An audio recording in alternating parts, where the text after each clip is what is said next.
Cities are the interesting place to be. It's where innovation is, technology, new kinds of governance. And young people want to be where they can date, they can go out, they can have a job, and that means cities.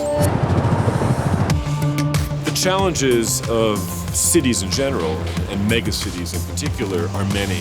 People are moving to the cities in mass.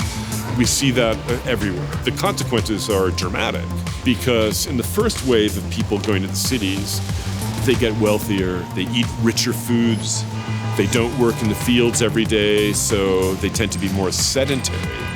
And this, of course, we're seeing a huge increase in diseases that are linked to that kind of lifestyle, including, obviously, type 2 diabetes.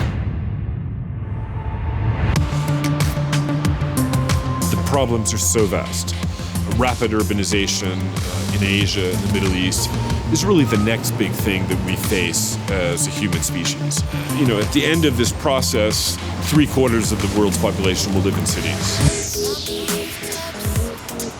Cities can, in fact, now lead the way to finding solutions because there are innovators all around the world that are coming up with amazing solutions to urban challenges. There's a great startup company in urban agriculture that produce probably the most delicious vegetables I've ever had on big industrial rooftops. And I think in just this one small field of urban agriculture, we're going to see massive innovation in the next few years. Because if you think of it, it makes more sense to grow, let's say, corn or oranges on a rooftop in Manhattan than have them shipped 3,000 miles from California.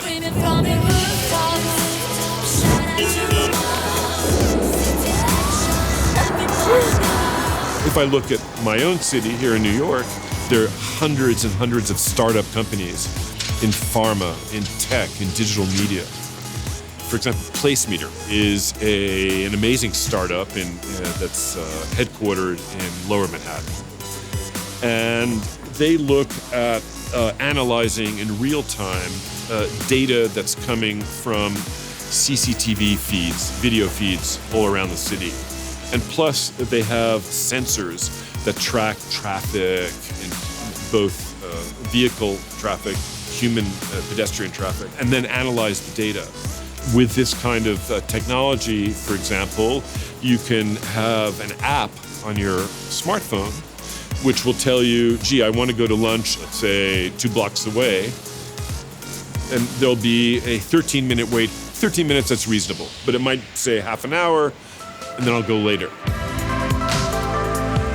Many of the apps, if you think about it, have to do with making the city a better place to live. It's Uber, finding a taxi. It's Yelp, where should I go eat? We're going to see more and more of these kinds of innovations that will directly impact, in a positive way, the lives of city dwellers. I think that cities can drive a lot of the solutions. They can be very positive vectors of progress. Urban life may lead to greater type 2 diabetes, but urban life will also be the solution to that. The wealthier a population gets, the more they do start caring about health. We see a huge amount of New Yorkers biking, jogging, going to organic food markets, thinking seriously about sourcing their food. That maybe, industrial agriculture, industrially produced meat is not the best way to go. I think we're seeing a real transformation of urban life into something much richer, much healthier. So it's in cities that we're going to find solutions, not elsewhere.